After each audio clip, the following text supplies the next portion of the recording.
Hola, ¿cómo están? Bienvenidos, bienvenidas a una conversación más de este programa llamado Conversa Fondo, una iniciativa de Desinformémonos y también de Nauyaca Producciones. Es un espacio en el que platicamos, conversamos con diferentes personas que de alguna manera han tenido un impacto en la conversación pública sobre pues diferentes temas, pero también con su trabajo desde el arte o desde el periodismo. Y en esta ocasión estoy muy contenta de poder conversar, que siento que es una conversación que está ahí pendiente siempre y que retomamos ahora con Gael García, que creo que no necesita mayor presentación. Muchísimas gracias, Gael, por aceptar. Gracias a ustedes, qué bueno, no, encantado de estar aquí. Por acompañarnos, ¿no? Sí. En esto que, si algo que me gusta mucho, y tú bien sabes, y creo que a ti también, es conversar, ¿no? Claro, La siempre hay que importancia. buscar excusas, ¿no? Siempre hay que buscar Siempre, excusas. exacto. Sobre todo en un contexto en el que luego a veces parece difícil conversar, Sí, ¿no? sí, sí. Parece. Encontrarse, sí. Sí, a veces parece complicado, ¿no? A veces de pronto en momentos, sobre todo así, de tanta conexión aparente, es raro que uno añore ese momento de esa conversación, ese espacio donde puedes hablar de cualquier cosa, ¿no? Donde también, no se tiene que solucionar nada. Exacto, donde la propia conversación te va llevando. Exacto. Y conectando diferentes temas, ¿no?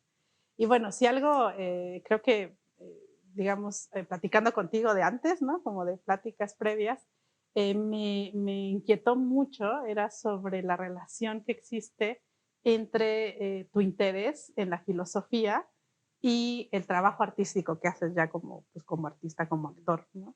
Y que yo quería preguntarte o que nos contaras un poco cómo empieza esta relación con la filosofía y sobre las conexiones que tú encuentras entre tu trabajo ya como actor y algunas preguntas que seguramente te inquietan, ¿no?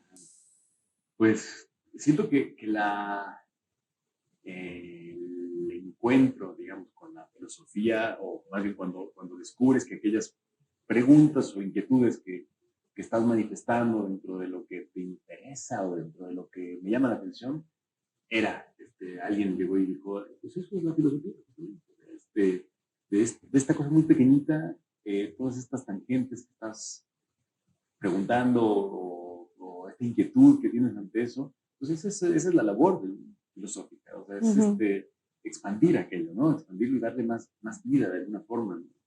Entonces, como crecí en el teatro y crecí con mis padres actuando y había algo que naturalmente uno sublima mucho sobre las preguntas existenciales o el reflejo que hay cuando veía a mis padres actuar o veía el juego que ellos hacían.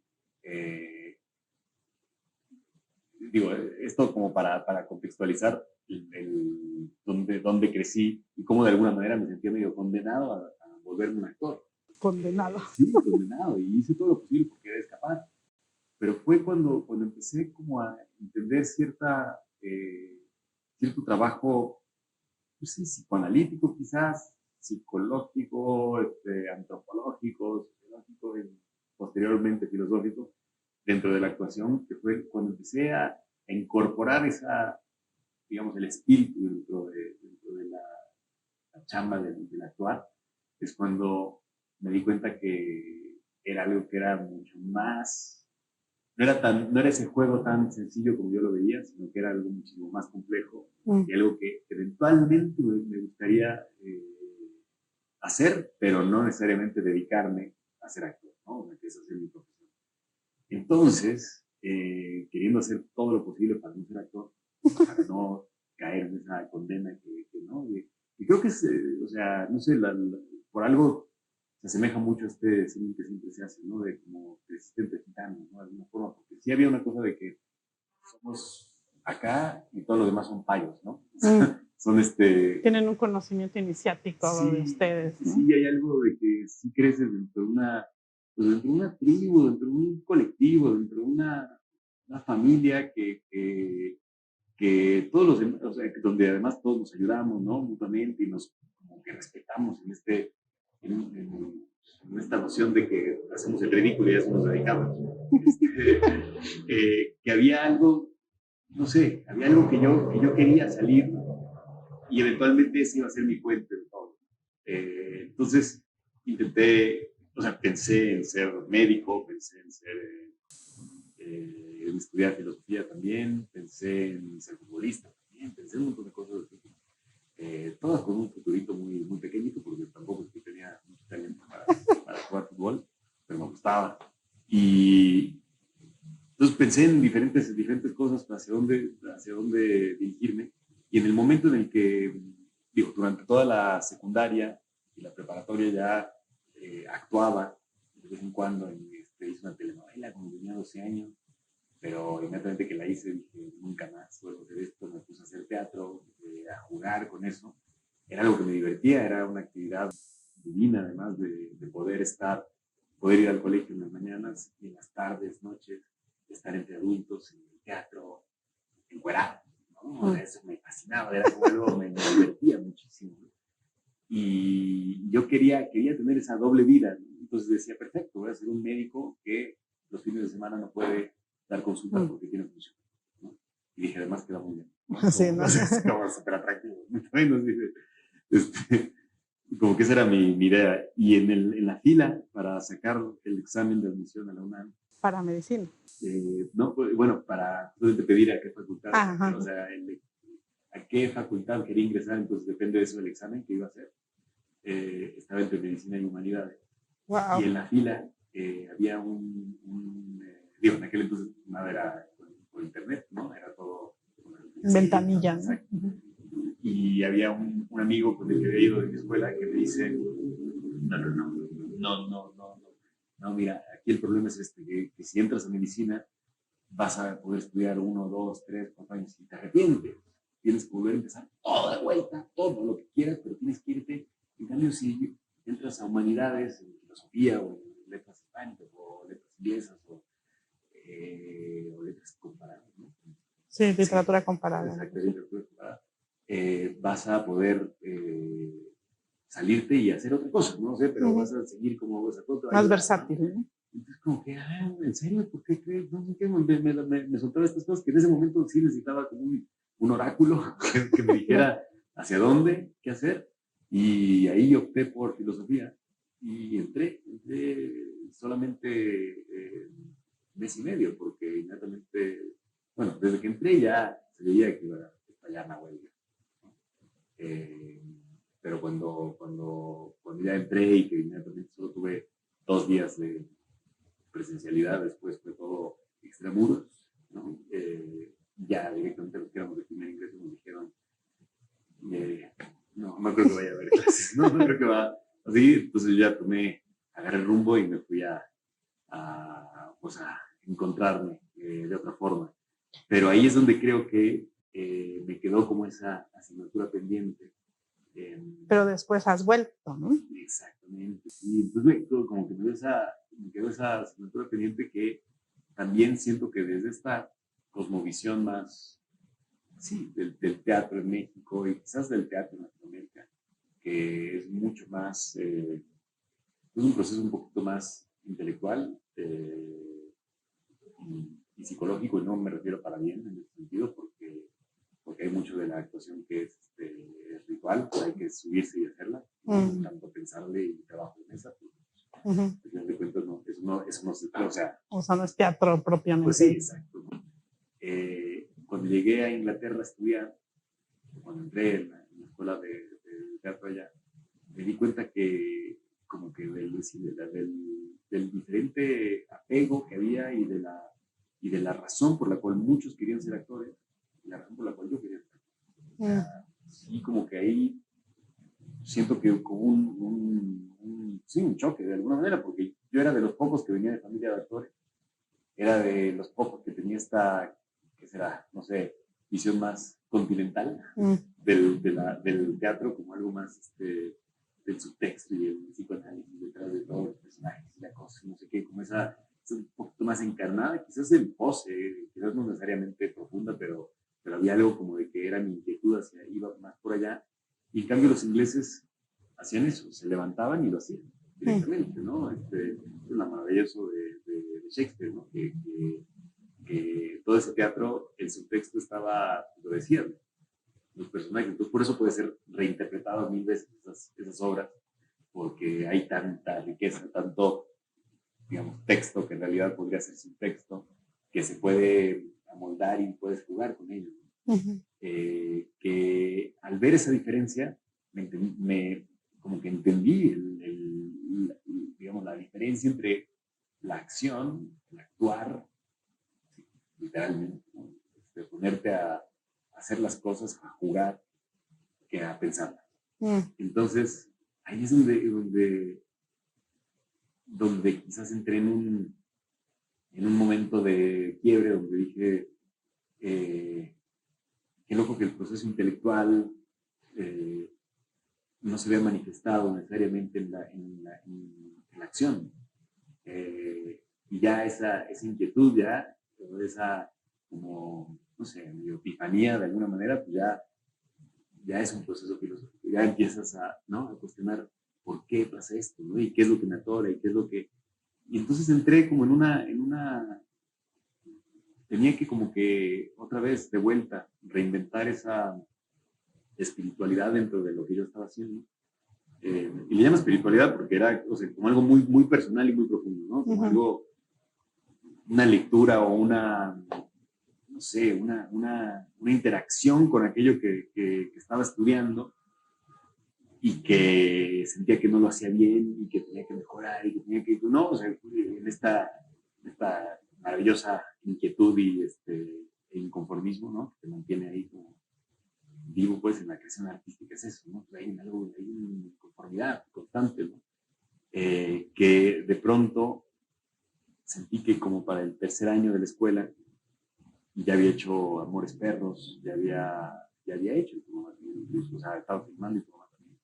Logré como que reconciliar esas cosas. Quizás en ese sentido soy como muy buen ejemplo de lo que hace la escuela o la academia en ese sentido, que es que me desconstruyeron completamente. Y te volvieron a armar. Exacto. Me volví a armar, ¿no? O sea, pero me dieron las herramientas como para yo, esto es actuar, claro. O sea, todo esto que de alguna manera yo veía tan separado, yo lo puedo encontrar. Por eso me refiero tanto a la espiritualidad en ese sentido, porque no es algo que me impone, no es una religión que me imponía, no es una estructura que me un asunto de feo, de dogma. Exacto, que me marcaban, era más un camino hacia yo descubrirlo, ¿no?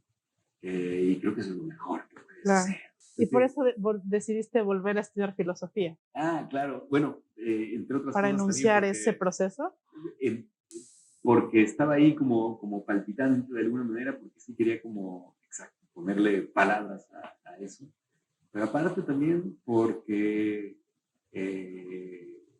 nació mi hijo. Y eso me entró no sé, un golpe de ideales fuertísimo, ¿no? Entonces, como que dije, claro, pues tengo que acabar, tengo que seguir con eso, ¿no? Y porque creo que también pues es algo que siempre, no sé, me ha gustado la idea de poder hablar y descubrir y conversar y entender y, no sé, y volarme la cabeza con conceptos y sintagmas que alguien más arme, para yo de alguna manera explorarlo por ahí y clavarme en eso. Después sentir que cuando manifiesto términos artísticos, sobre todo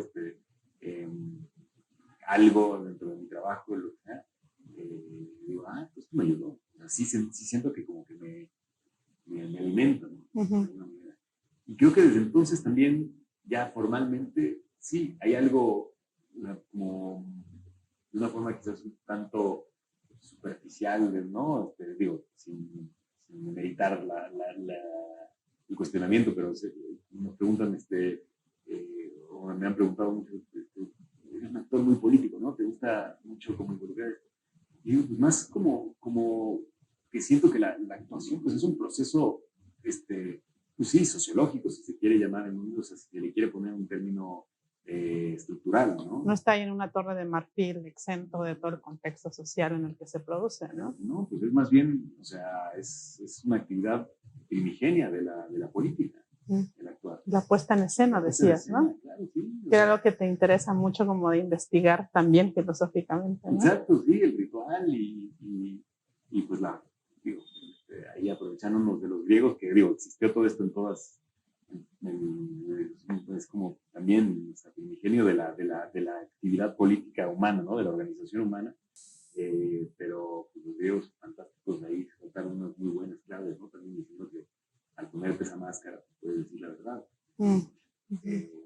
Entonces, como que ya directamente sí, acepto el hecho de que lo que me interesa es eso, que se vuelva político en cierto sentido es como, pues sí, pero es como...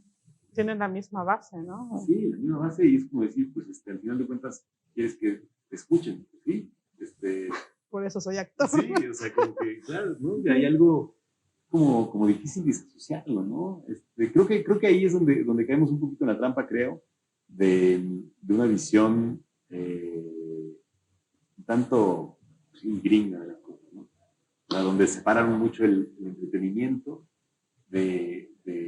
digamos, de lo que es cine, teatro, ¿no? El entretenimiento, la industria del entretenimiento, ¿no? El entretenimiento como algo, pues no sé, esto que hacen mucho en esa cosmovisión de Estados Unidos, donde hacer política es como ir a jugar tenis. Es un poco de política y vuelvo, ¿no? Ahorita regreso. Ahora vuelvo, es un poco de política. No sé, aquí en nuestros países o de este lado como que lo vemos de otra forma. Y justo por ahí va mi otra pregunta. Una cosa que, bueno, siempre hay como toda esta idea que se repite en torno de tu persona, ¿no? Como de, ¿cómo es posible que Gael venga a opinar algo desde su piscina en Hollywood, ¿no? Que vive allá y entonces, ya sea para argumentar una cosa, tu posición política a favor o en contra de alguna cosa, se parte del lugar de la enunciación que es, sí, en Hollywood, en Los Ángeles, ¿no? Imagino perfecto la escena que se imagina. Entonces, pero justamente, digamos, en esta continuación de esta plática con Tina, que ojalá continúe más siempre, era que este compromiso que tienes con la idea de lo latinoamericano opuesto a una visión entre el entretenimiento, el asunto, pues sí, contra lo que representa Hollywood o el establishment. Y justamente en este contexto en que soplan vientos nuevos con la interacción latinoamericana, ¿no? Con el pasado encuentro de CELAC, pensaba mucho en la parte artística, en cómo te imaginas tú y lo que decías, ¿no? Sobre la importancia de articular esta red de lo que puede significar lo latinoamericano en cuanto a la producción de cine y tu interés en ese proceso. Uy, pues sí, para no irse tan lejos a la infancia y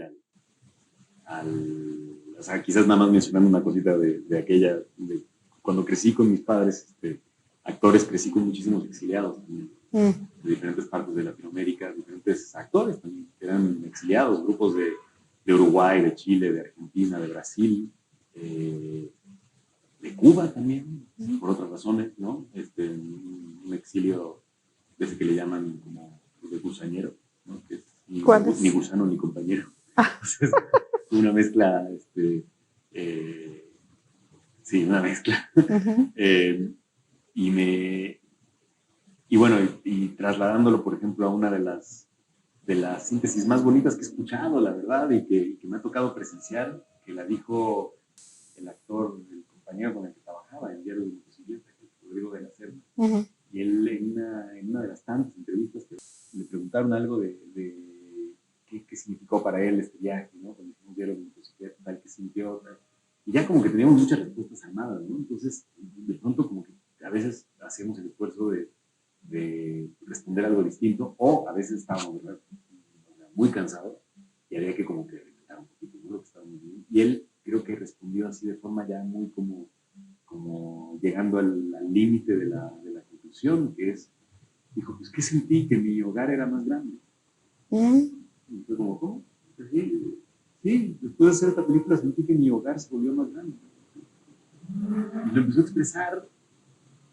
Y claro, había algo o sea, después de viajar por Argentina, Chile, Perú, Colombia, había algo que de pronto nos sentimos como que nuestro hogar era Tanzania. En cada lugar que íbamos, nosotros pertenecíamos ahí. Y él, quizás siendo argentino, teniendo además otro quizás arraigo ¿no? Y otro contexto en el que creció. A mí me tocó mucho de joven ir a alfabetizaciones en la Sierra, la Sierra de Huichola, Sí. ahí en San Andrés Tiniata. Y me acuerdo que parte del recibimiento y parte de la interacción y de la integración pues, de nosotros en las fiestas que se estaban organizando y demás, y todo, como para recibirnos, era el hecho, era tan bonito que creo que lo mejor que te pueden decir a alguien, ¿no? El mejor recibimiento que puede haber. Tú eres también de acá, nos decían, tú eres de acá también, esto es tuyo también, Tu hogar se hacía sí, también ahí. También eres de aquí. Y entonces, de ahí, más siendo joven, sí, la verdad que sea, pero siendo joven, que te digan eso es como, wow.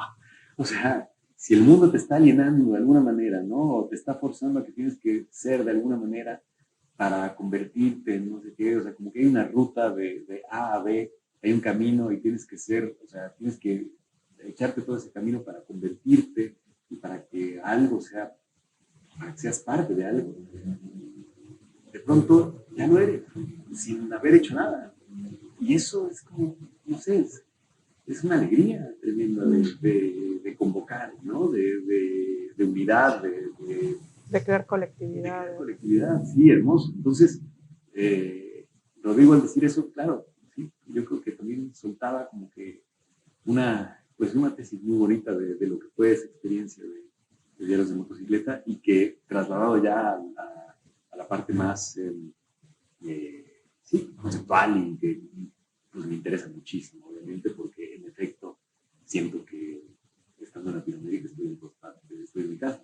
Toda esa es tu casa. Sí, Cuba, Argentina, donde sea, hay algo que es mi lugar y pues bueno, también ya familiarmente me he hecho de esos lugares. Claro. También me ha como inspirado mucho e intrigado la diferente musicalidad que existe en diferentes partes, como para el trabajo de la actuación también, de poder hablar con diferentes acentos, de poder jugar con eso. Es muy impresionante escucharte en varios acentos. ¿Sí? Porque es muy divertido, porque inmediatamente te conviertes en otro personaje. O sea, es como una, no sé, es como un poco como el clown, ¿no? Esto que todos traemos, podemos hacer una versión de nosotros mismos caricaturizada de alguna manera, que también es una máscara para decir quiénes somos en realidad, ¿no? Y reírnos de nosotros mismos. Lo mismo podemos hacer con otros acentos, porque inmediatamente respiras distinto, hablas distinto, te comunicas de otra manera. No sé, es como inmediatamente ya eres otro personaje, ¿no? Entonces, digo, me interesa mucho, sí, que Latinoamérica siga siendo el hogar y me encanta que de las pocas cosas que puedo apreciar así formalmente de lo que está sucediendo es que me encanta que México sea un lugar donde otra vez empiece todo esto o sea, de sentirse más cerca, pues, de este continente del que somos, ¿no? También. Algo está pasando, ¿no? En Chile tienes a Elisa Loncón como la presidenta de la Asamblea, la constituyente, con todas las, lo que se plantea, lo que está sucediendo en Perú. ¿Sientes que hay vientos que están cambiando, sí, que van a tener ahí su repercusión en la producción artística? Me emociona mucho y me emociona mucho también, no sé, por ejemplo, ahora con Gabriel Boric en Chile,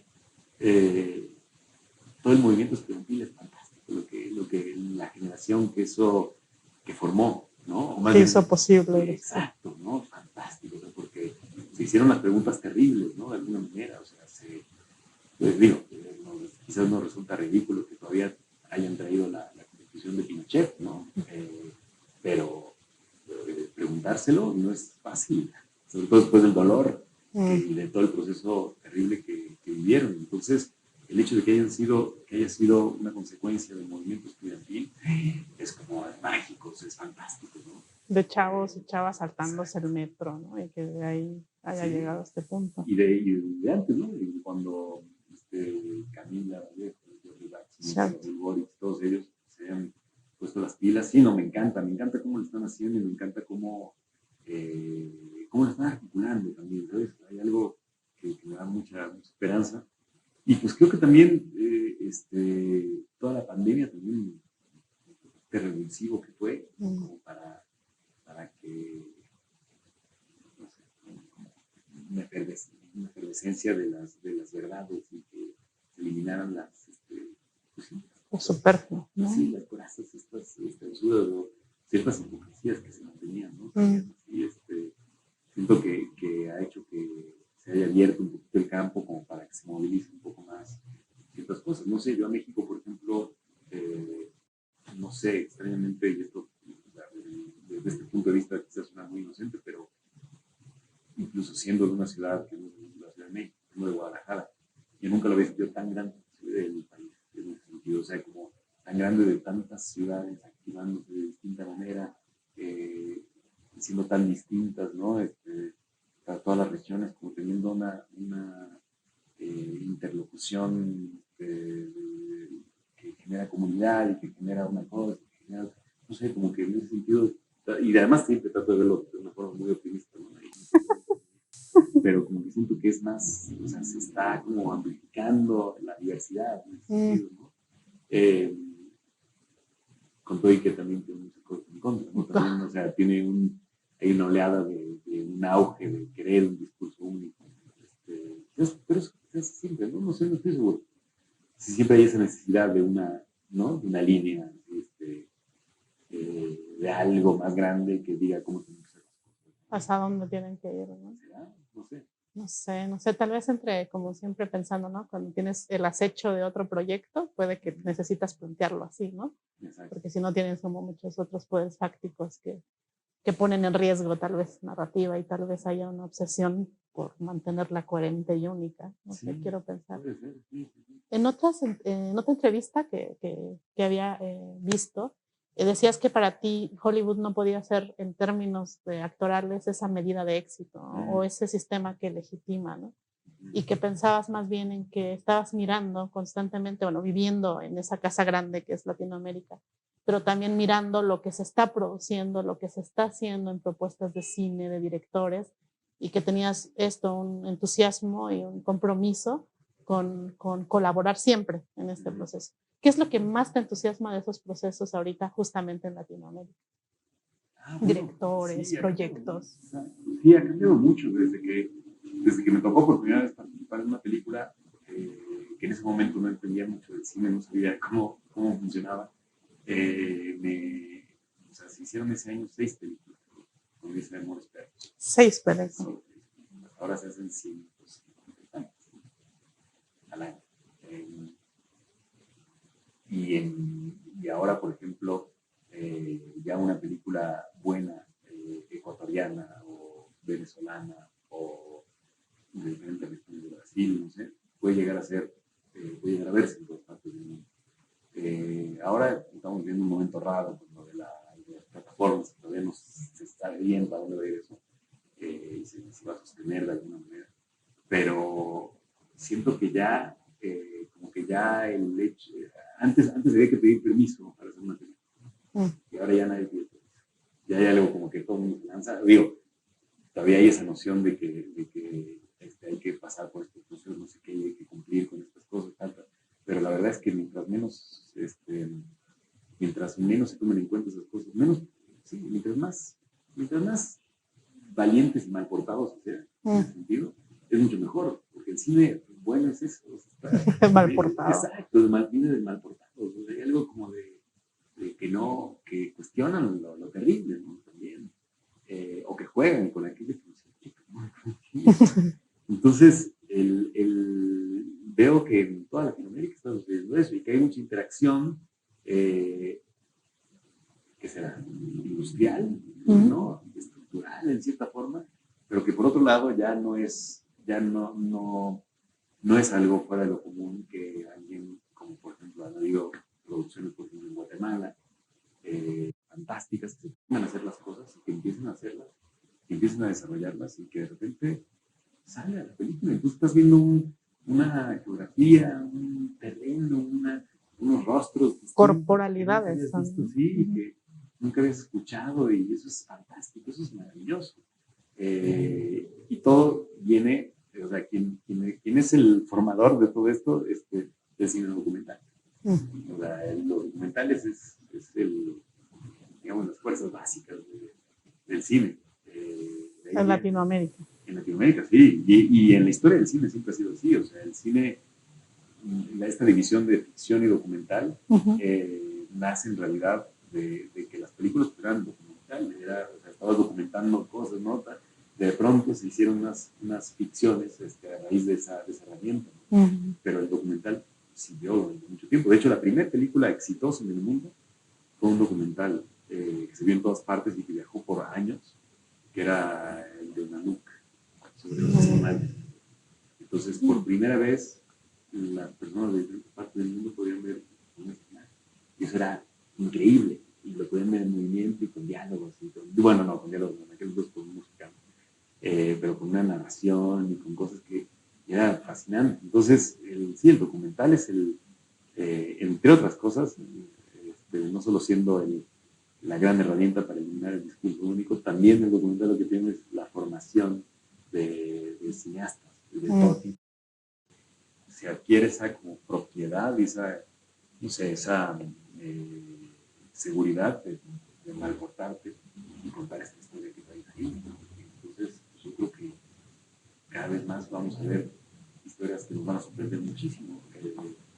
Siento que la gente que son de los talleres de ambulante, por ejemplo, de más allá, nos van a sorprender en unos años con películas, con ficciones fantásticas, ¿no? Sí, ahorita incluso hay como una alianza entre Netflix y Ambulante, entiendo, para cineastas de pueblos indígenas y afrodescendientes. Entonces yo creo que de ahí van a venir cosas muy interesantes. Y me acuerdo que tú más bien hablabas sobre la importancia de financiar esto desde el Estado, desde dinero público.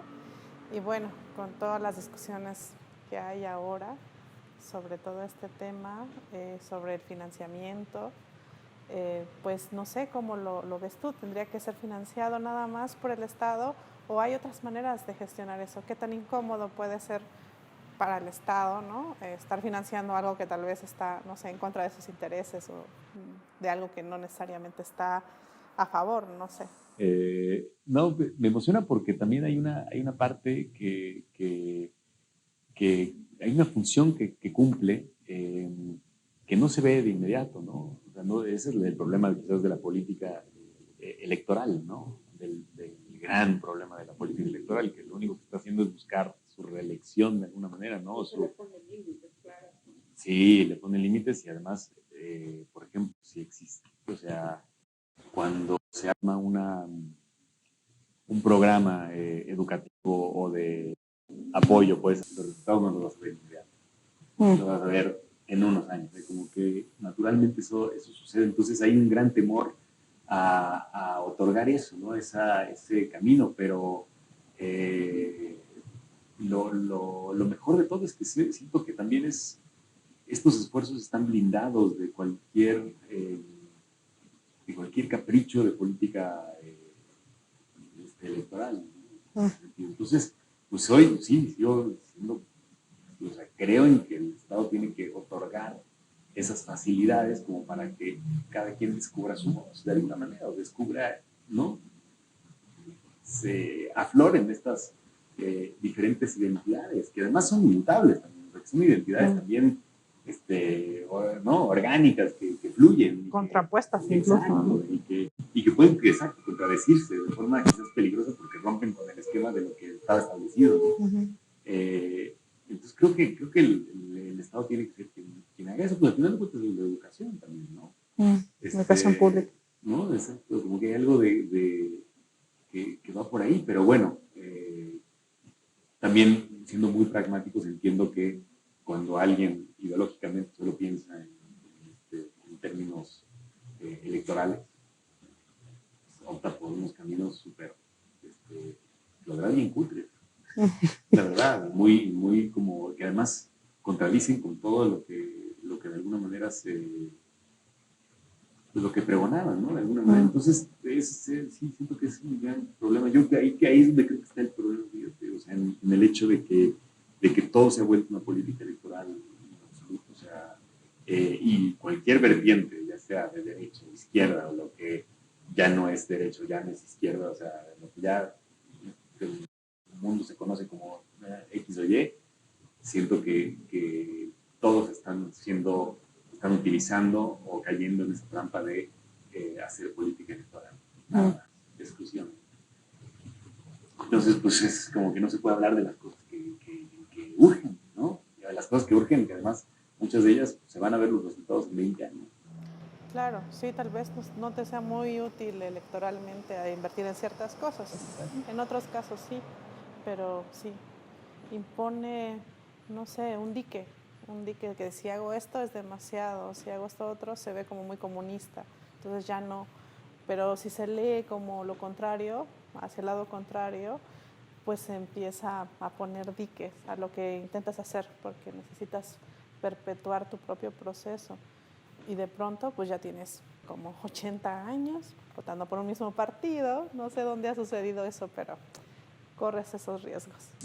Y bueno, para ir cerrando, porque todavía tengo muchas preguntas, pero pues sí, siempre a ti y a Diego los han caracterizado como estos artistas y actores que tienen posiciones políticas. Y eso a veces se ve como algo no muy deseable para ciertas personas, pero también al tener ciertas opiniones genera un efecto sobre ciertas personas de por lo menos poner en ciertos espacios de discusión algunos temas. Tú has hablado sobre el papel del Estado, un estado de bienestar para el desarrollo de la cultura, de las artes, pero también sobre, no sé, crisis climática, por ejemplo. En ese sentido, ¿tú crees, no sé, te arrepientes de tener ciertas posiciones políticas por lo que eso desata y sus reacciones? ¿O tú crees que sí, que los artistas y quienes están en la cultura y tienen esta visibilidad deben tener opiniones políticas? Es muy loco porque he estado tratando de entender un poco más de qué significa para mí el arrepentimiento, ¿no? Sí, bien judío cristiano. Exacto, sí, sí, sí. ¿No? Por ejemplo, el arrepentimiento, siento que yo me he arrepentido, por ejemplo, de comer tacos de más, ¿no? O de no debí de haber, ya no estaba tomando lácteos, pero no debí de haber puesto leche en el café, ¿para qué hice eso, no? Y ahora me lo estoy pasando mal, me arrepiento de haber puesto leche en el café. O sea, acciones muy claras que ya sé que están mal de alguna manera y que de todos modos las hago, pues entiendo un arrepentimiento en ese sentido. Sí, eso pero cambiar de opinión, votar por alguien. no es arrepentirse, es otra cosa, porque además también, hablando en términos así electorales, ¿no? Si yo voto por acá o por acá, ¿verdad? Al final de cuentas, la mayoría es la que gana, o sea, el hecho de que yo haya votado no cambia el resultado. O que has llamado al voto masivo. Exacto, sí, no cambia tanto el resultado, entonces no hay posibilidad de arrepentirme. No, ¿dónde siento que puntualmente en este gobierno, donde siento que está en mí la relación que tengo, es que logro apreciar muchas cosas que definitivamente tenían que haber sucedido. Que por eso es que estaba bien que entrara López Obrador a la presidencia, porque de alguna manera seguía un cierto proceso que naturalmente era necesario desde mi punto de vista, que me ha desilusionado muchas cosas, definitivamente, ¿no? Y que ya sabía que iban a suceder de alguna manera también, pero que siento que era lo que tenía que suceder de alguna manera, también lo siento, también. Entonces, no sé, me equivoqué quizás en pensar que iba a haber muchísima más muchísima más capacidad, diferentes personas dentro del gobierno, que hay gente muy capaz, muy buena, pero siento que como que me esperaba algo más y que de alguna manera, digo, con ciertos temas urgentes, pues sí no había dimensionado la capacidad o sea, digamos, la emergencia que existe ahora en mí de que hablemos acerca de estos temas, ¿no? Bueno, en la sociedad, como en la emergencia climática que estamos viviendo, ¿no? El hecho de que sea algo que no se hable en este gobierno, que se hable de una forma pues muy por encima y muy superficial al respecto, sí me rompe, ¿no? Porque de alguna manera digo, bueno, no estamos hablando de lo importante, de alguna forma. Que hubiese pasado igual con nosotros, o sea, hubiese gobernado quien hubiese gobernado, porque siento que es un tema que todavía hay que politizar, ¿no? Hay que meterlo más en la conversación. Entonces, pues va por ahí un poquito, pero volviendo al hecho de en torno a nuestras, no sé, a mí y a Diego, pues, de cómo nos expresamos políticamente y eso, siento que es porque también, o sea, logramos como que entender que nuestra chamba también tenía esa vertiente que nos atrae a aquello, pero que por otro lado, siento que es un camino más hacia, y ahí es donde quizás nos hemos equivocado en muchas ocasiones, en mi caso sí, que donde veo que lo político de alguna manera tiene que ser expresado, o debe de ser expresado de una forma más poética, desde lo que hacemos.